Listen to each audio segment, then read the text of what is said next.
Do you think people told Arnold Schwarzenegger that he was working out too much? Or maybe they told Einstein that he was spending too much time studying. He should get his head out of the books. And I bet there was people that told Mother Teresa that she was just being too kind. She was doing too much for others. She should take some time for herself. I know there are other women out there that have been told they're too something, or they are too much of something. Maybe you've been told that you study too much, or that you are too outgoing, or that you try too many different things, you're spreading yourself thin, or that you get too involved in your kids' lives, or that you're too emotional, or that you're too bossy. Well, my theory is that people like to say you're too whatever when it gets past their comfort zone. I will always remember I listened to this interview with a woman who was obese and lost a significant amount of weight, and then she got to a healthy weight. And she said her friends would cheer her on and other people would cheer her on in her weight loss journey as soon as she would approach their weight. As soon as she got close to their weight, then people would be like, whoa, okay, I think you're going a little too far for this. You're being too strict on your diet. You're exercising too much, whatever it was. When it got close to what was past their comfort zone, they started to try to rein her in. And I have seen this so many times in my life and the life of others that it's starting to drive me crazy. Who are all these people to tell you that you're too whatever? When I was doing my undergrad, I remember that I studied a lot. I wanted to do really well academically because I wasn't sure what I wanted to do after nursing, if I wanted to go back to school. So I studied a lot so I could get excellent grades. And there were definitely people who told me that I was studying too much, and I heard the term C's get degrees by lots of different people, but they had no idea what I wanted to accomplish with my life.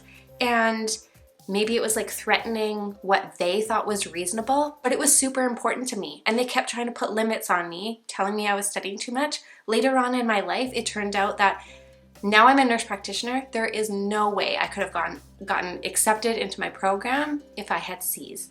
Maybe someone who truly loves you and cares about you has told you that, again, you need to rein it in. You need to do less of something. You should be spending more time on something else. You should be spending less money on this. You should be spending more money on this. Whatever it is, again, if they really truly care about you, then you need to listen, but you don't necessarily need to change. If everybody just follows the status quo in what makes other people comfortable, there wouldn't be anybody who achieves anything exceptional.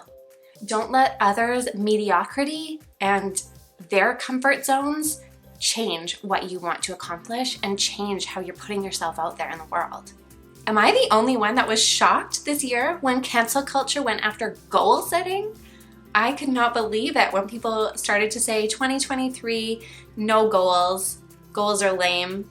These are obviously people who have not set and achieved their goals in the past. But I couldn't believe that they're putting it out there that no, we should all just stay exactly where we are. We shouldn't strive for more in any aspect of our life. Let's shut it down. Look, as long as you're not hurting somebody, you can do whatever you want. You can post YouTube videos, you can write a book, you can exercise until you can see every vein in your arm. You literally can choose whatever hobby, and as long as you're not hurting somebody else, go for it.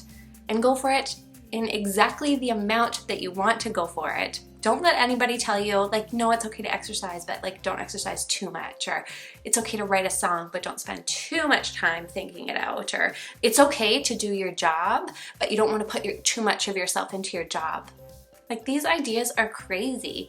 If you want to go for anything, just go for it. 110%. Your playing small does not serve the world. There is nothing enlightened about shrinking so that other people don't feel insecure around you. I'm kind of a personal development junkie, and I'm always listening to different personal development podcasts and reading different personal development books.